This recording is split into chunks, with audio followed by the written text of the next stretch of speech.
This is the Healey Brothers Show. All right, well, we have the infamous Billy B. Welcome to the Healey Brothers Show. Thank you. Appreciate having him. He's a new member here on the show. So he's an executive GM at our Chevrolet Poughkeepsie location. And Billy, you just want to tell us about yourself, introduce yourself, how long you've been at Healey. I'm Bill Birmingham. I've been with Healey a total of 22 years. 22 very good years. It's been a long time. Worked in a few different dealerships of ours, and I've been with Chevrolet now for 14 years. What were those other jobs? A little bit of everything. Chrysler. I did some F&I. I've done on the desk, GM at other store. So been around the block a little. What other store were you a GM at? At the Chrysler store. Oh, you were? Okay, yeah. That's what I thought. They moved on to the big boy here. Many moons ago.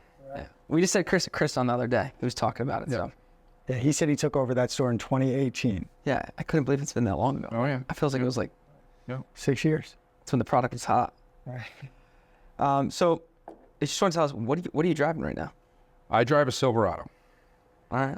That's you've been Not your car. exciting enough for you? No, I thought, no, I know it was because you've only driven a Silverado since I've seen you. Yeah, I the last, commute them. I commute them, yeah. Yeah, he loves it. Every 2 years? Yep, every year, basically, every year, 2 years. Yeah. All right, so now I just want to break down the Chevrolet brand. Where do you see the brand right now? Like, what's the overview? Where do you see it going? Where is it? I think overall the brand is in a very good place. Coming off a strong 2023, where they gained market share. You're up almost 1% in market share in 2024. So I think the outlook is good. I think you've got some strong product coming your way this year, and I think the majority of Chevrolet dealers feel good about the future.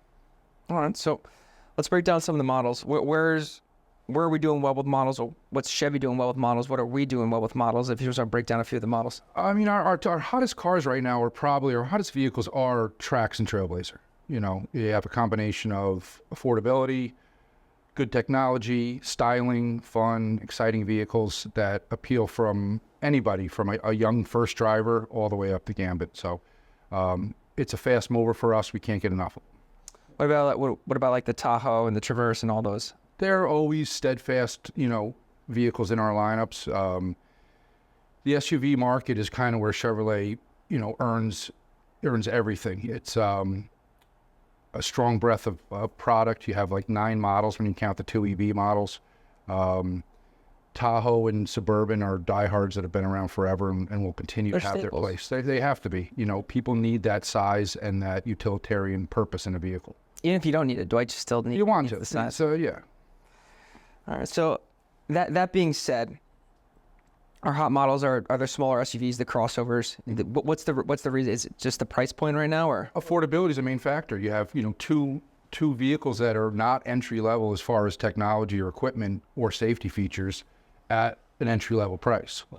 And then you had the redesign in the Trax last year in the 2024 model. Yeah. That got a lot of eyes, a ton of eyes. You had a redesign in the new Traverse 2024 model that's, we can't keep enough of them in stock.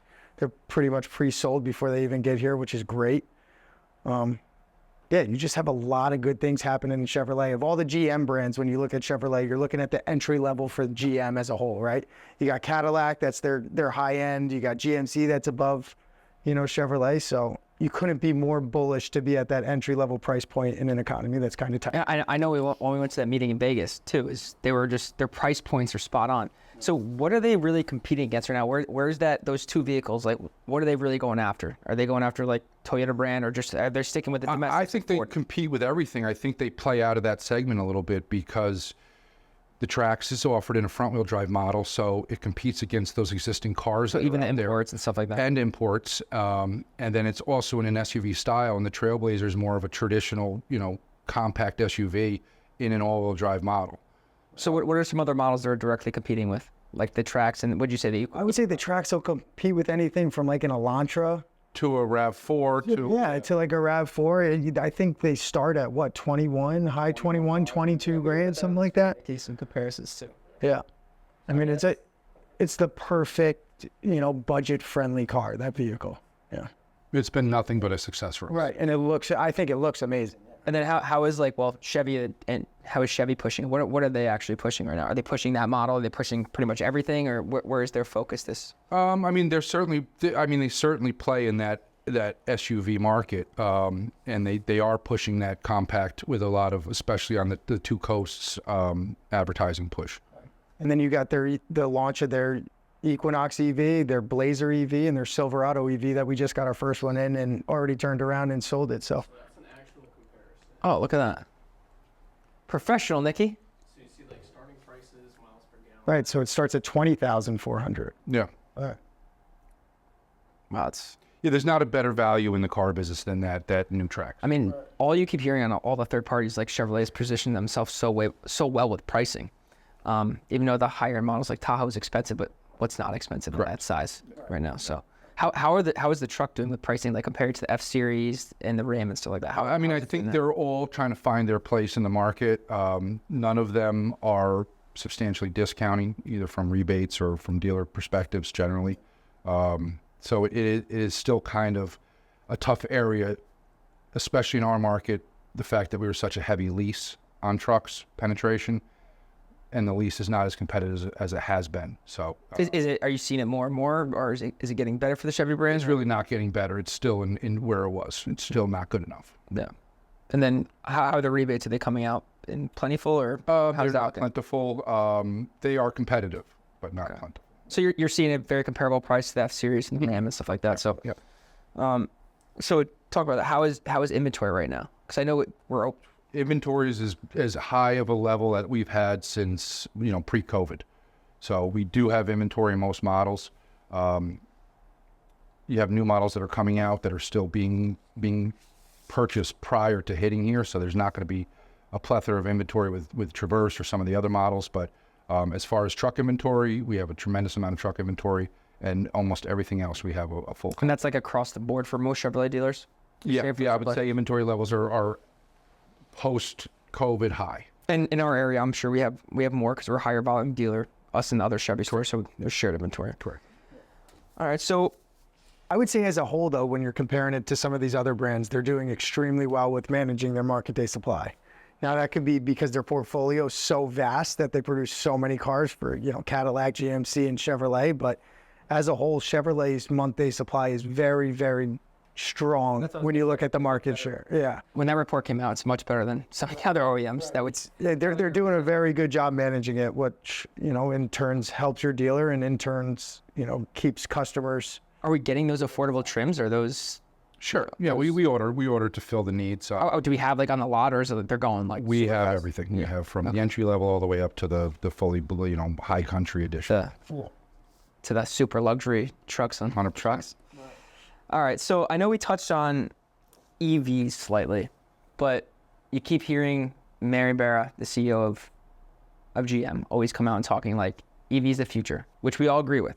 But she hammers it every single day, and the reps are hammering every day.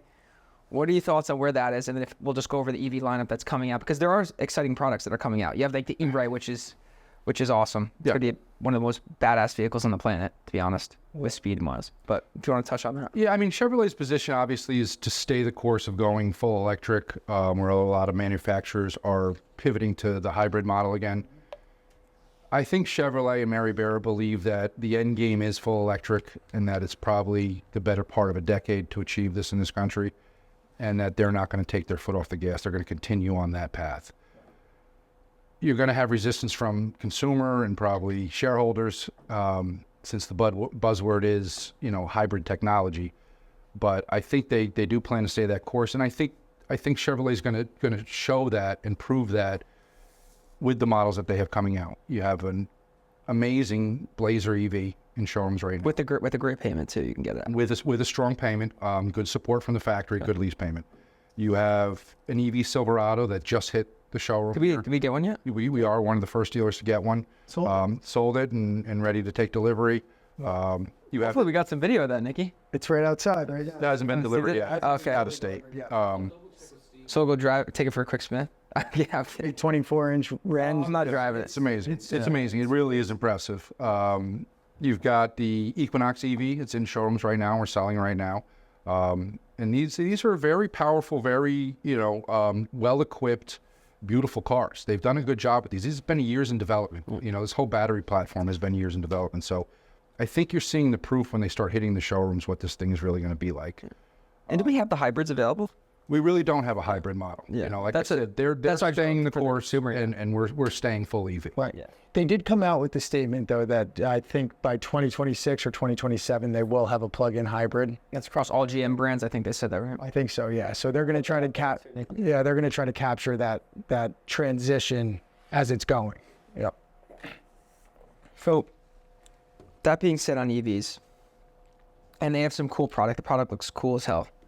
We got to see it firsthand in Vegas. What are the consumers saying about it that are buying it? I mean, Yeah, you never have see that your early adopters who believe in the product and believe in EV and are willing to go out and purchase these vehicles. And then you have a good amount of people that are still reluctant to do something in the EV market. They have range anxiety. They have, a fear of the new technology. So I think that's the battle, and I think that's how things are going to progress, is the balance between those two groups of people. And the only thing we can do is build a good product, sell it, and then, support it in service. I know no matter what, Healey always adapts. We're all adapt, sell what we have. We'll meet the consumer's needs no matter what. Always. So what is your opinion on the EVs, how fast it's coming, where you see it going, where we need to be to kind of have the right product for the consumer? And obviously, at the end of the day, if it's not for the consumer, it's for no commercial. Yeah. Correct. So I agree with you there. I think that the technology, when I get behind one of Chevrolet's EV vehicles, I drive them all. I mean, I'm just wowed. I'm wowed by how quiet the vehicle is, how technology friendly the vehicle is. Everywhere you stop, everybody asks you, "Hey, what is that? That's a cool car. That's a cool truck." At the same time, I have the same resistance to a certain point, to be quite frank with you, is that I don't think our infrastructure is ready to handle, a full switch to EV at this point. Yeah, absolutely. I mean, the infrastructure is probably not there too. What is GM saying about that when we give them a little pushback? Because obviously we're taking the consumer's message, we're feeding it back to the reps at GM. Yeah. What are they saying back to you when we talk to them? I mean, firsthand, going through what we did, in order to electrify our dealership or put charging units out there. I think they're trying to do it. I think they've allocated the money to do it. I think that there's still a pushback from municipalities and business owners to have these units and to build this grid. So I think that's where the issue is that it takes a long time to get these things approved for the towns and built and installed. I mean, we have the issue in our grid right now. Central Hudson can't even handle more stuff. They can't even give more power to buildings. As of today, I'm completing a project that we started out 2 years ago for just a battery of EV charging. Yeah.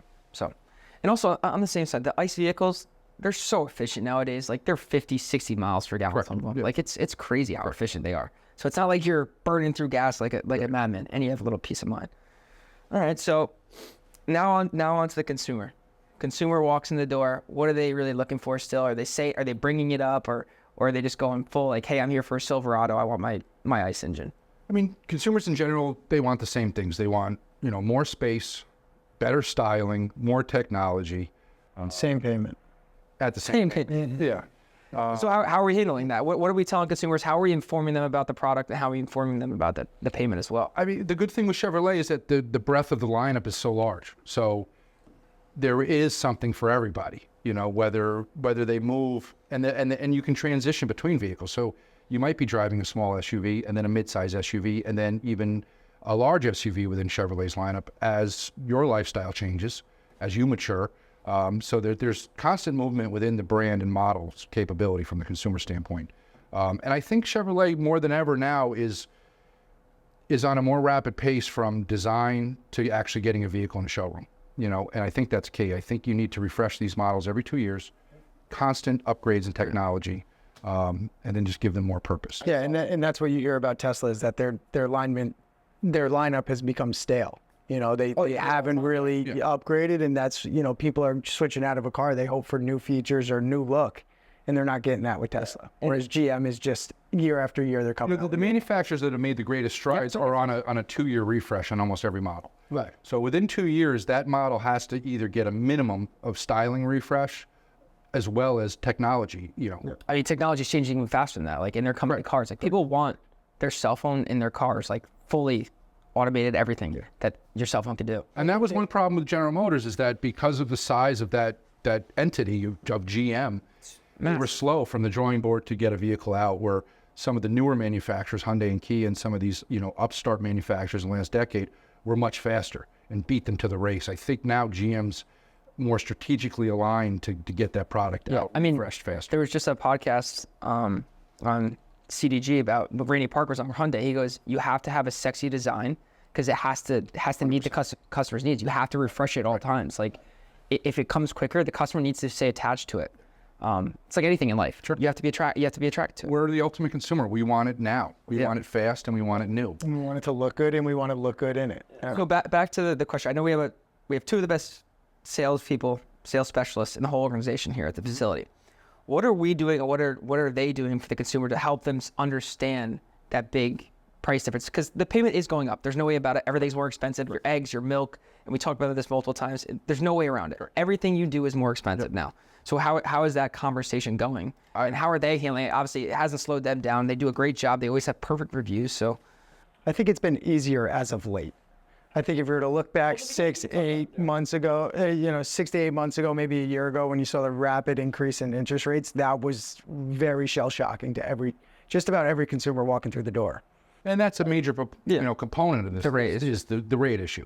So, and again, vehicles do go up every year, and they're going up a little faster than they should be across the board. And you add the rate difference in, and you do have a little bit of a perfect storm. It's sticker shock. And it also, like in the news, these keywords always say, the high interest rates and affordability is like key, and everyone's coming in like, I need to stay at this payment. What I've seen Christina and Duke do better than just about, I would say they do it as good as anybody I've ever seen, is that they know typically before that customer comes through the door, exactly where they want to be at payment wise, or their ability to qualify their customers is, some of the best I've ever seen. Right. They ask the right questions, they get right down to the vehicle, and they know exactly which vehicle to show. It makes their job easier, and the consumer's ability to get into a vehicle that fits their needs significantly faster. Always build rapport quick, and you could see how they get along with that customer so fast. Like it's like 2 seconds. They just migrate. Open and honest communication. Yeah. It's that, and most of their business is repeat, so they've already earned that trust level. So you can really communicate openly and honestly about that customer's needs and wants, and get them in the right vehicle that fits their budget. Repeat or referral, right, which puts them in a similar position. We could overcome those hurdles, and we're here for the consumer. Obviously, there's rebates that come out that people qualify.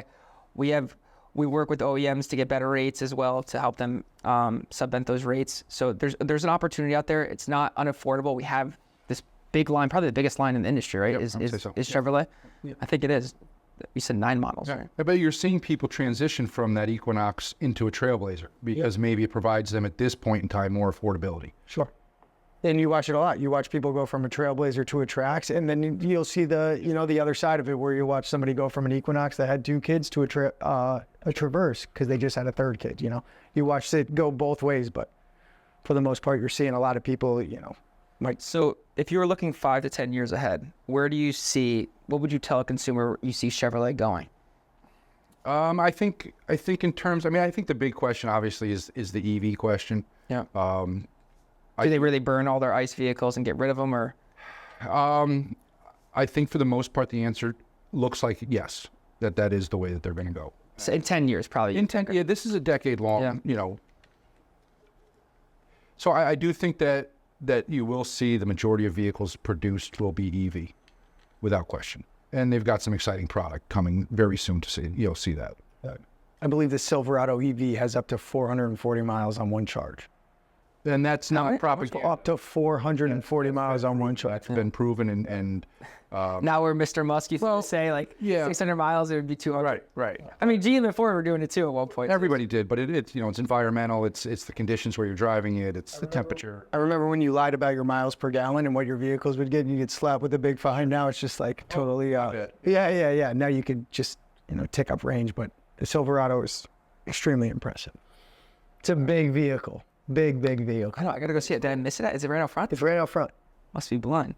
Can't believe I missed it. We got to get some fresh content. We put that up, the one that actually was available. Well, it's huge. Yeah. I was really. It has in serious similarities to the Hummer. you could kind of tell that it's built on the same platform, you know, the LTM platform. All right. So one final question, Billy. What is one thing that Healey Chevrolet does different than everyone else around us? Every other dealer out here, what do we do different for that consumer?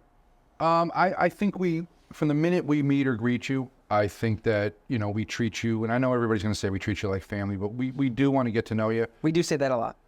I would say like a friend. I would say treat you like a friend. Family, you never know, you know? But here, go on. So we understand completely that when people walk into a dealership, they have some reluctancy. You know, they're a little nervous. They know the saying of how the car sales deal goes.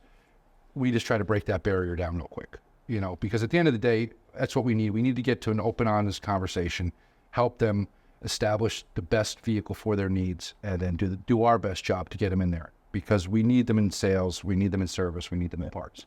Without consumers, we don't be here. We have to be so consumer. We have to be obsessed with consumer satisfaction and experience. It is so low pressure, such a friendly environment when you walk into the door here that typically guards come right down. Whatever preconceived notions they had before they walked through that door, for the most part, they are down almost immediately. The way you're greeted, the way they sit with you, you know. And it does help when you have a great team in place. They're trained. They know how to handle people. They know how to handle issues better than this group knows how to handle issues better than I've ever seen. They're extremely friendly, you know, and that's all you could ask for when you're doing business with somebody knowledgeable and friendly. How do you not love Christina and Dookie? 2 stars, 2 absolute stars, Yeah. 2 just great people and great salespeople. Yeah, and the whole team as a whole, you know, when you look at the aggregate of them, they're all great people, truly great people. Yeah, it's a pleasure to be around, honestly. Yeah. Well, it's awesome. I mean, you spend time here. You're not. Yeah. So that's. And what else they do is that they'll meet the customer where they are. You know, we'll get a lot of emails on leads. For the most part, people reaching out, oh, I'm not coming to the dealership until I get this, that. I want an appraisal done, sight unseen, whatever it is. You're going to meet the customer wherever they are. And they do an excellent job here. And that's what I've seen firsthand.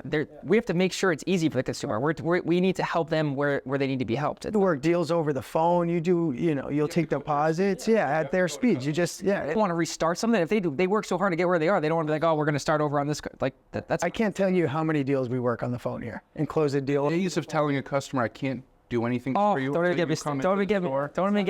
Over. They're just over. And customers need to know that about us, because sometimes they're like gate locked on the phone or over that, but like, hey, we're here to help. Just tell us where you're at, and we'll get there. Yeah, we're forthcoming right from the first time we get on the phone with you. And what's even crazier about that is that you'll hear people that will do that with over the phone. They'll come into the dealership and they'll flat out tell you, I contacted 10 to 12 dealers. You were one of 2 dealers that got back to me, and I came in and bought it from you because of the experience I got. So there's those dealers that aren't even reaching back out to those leads, which is.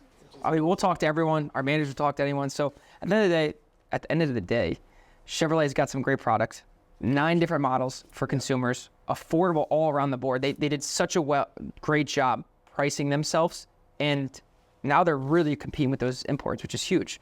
So, and then we have a great team in all our stores, to be honest, but they got a special group, and we're here to. I don't know how many lineups start at $20,000 and will run up to a Corvette Z06 at $140,000, $150,000. Right? Yeah. Crazy. They cover everything. Yeah. And Nikki, make sure we show all that their lineup. But all right, Billy, I appreciate it, man. My pleasure. Thank you, gentlemen. We'll get you back on. Thank you for tuning in. Don't forget to like, comment, hit that subscribe button, and follow us at Healey Brothers on all social platforms.